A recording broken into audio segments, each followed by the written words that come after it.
Jody, you were bullied as a child, and you wrote about it. Yes. And you were also you were suicidal also, I understand. It was a terrible thing. High school. Do you think that bullying is worse than it was when we were kids, or when you were a kid? Bullying is no worse today than it was 30 years ago. The only difference is that the weapons to do it with are far more sophisticated, and they cut a deeper and wider swath. 30 years ago, you could start a rumor about somebody, but you'd put it on a piece of notebook paper and pass it around math class, that was it. Today, that rumor could be uploaded on YouTube, it could be email blasted to thousands of kids, it could be posted on a wall on Facebook. Right. So the bullying itself, the impulse for cruelty, is the same, but the weaponry is much more sophisticated. Much more dangerous, the internet and everything. Now, let's talk about the adults for a second. In the case of Phoebe Prince, the DA said that a lot of the faculty members and the administrators were aware of the bullying. Now, the school denies that they were aware of it. Should they face charges, the school? Yes, the school should face charges, and I'll tell you why.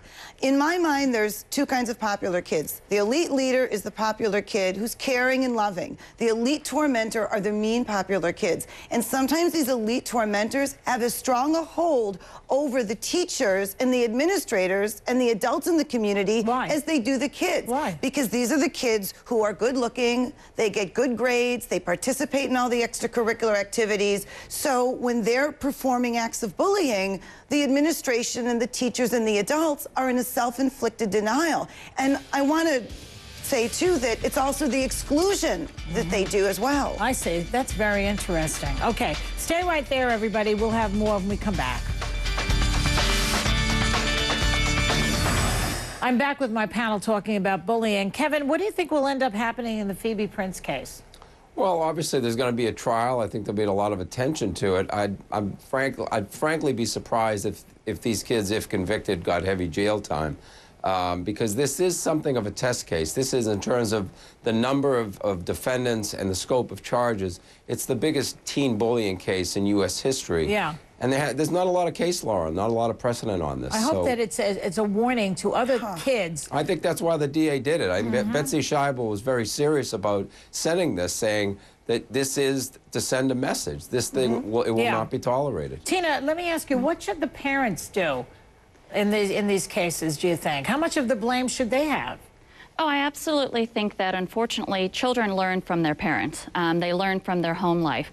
I think that the parents who obviously have these children need to realize that if the children have to face consequences for what they did, these kids knew what they were doing. We're not talking about a 5-year-old child that didn't understand that they were calling somebody a name. They knew what they were doing. They kept repeating it. And I think that the parents have to understand that their kids are going to have to face consequences. I hope this teaches a lesson to other parents out there to know what's going on with your kids and their friends and to talk to them about these situations. Right.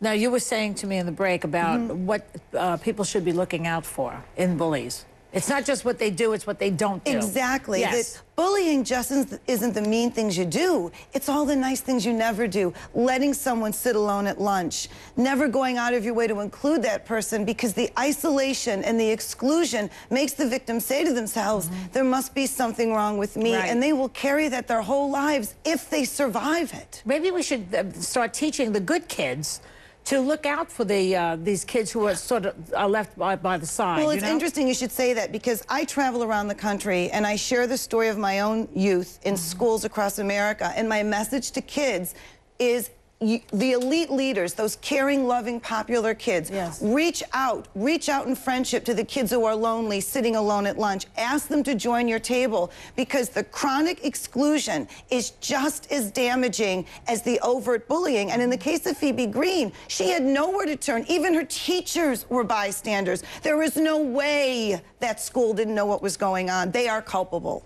Wow. I think you might be right. Do you think that a bullying will ever disappear from, kids are kids. Some are mean, just like adults.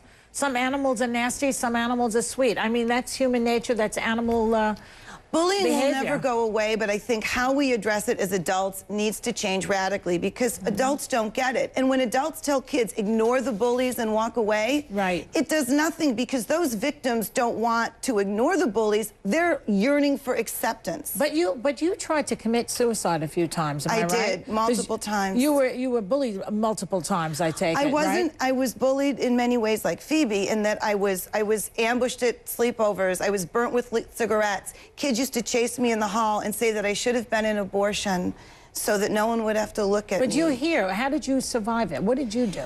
My parents did something very smart, and it's the advice I give to parents all across America. Interim social life. Joy, if you're a parent, find your kid another social life through the Park District, one neighborhood away, so they can have new friends while you, the parent, deals with the larger issue of the school. That's what saved me. Thank you very much for this interesting conversation. And thank you all for watching. Watch your kids. Good night.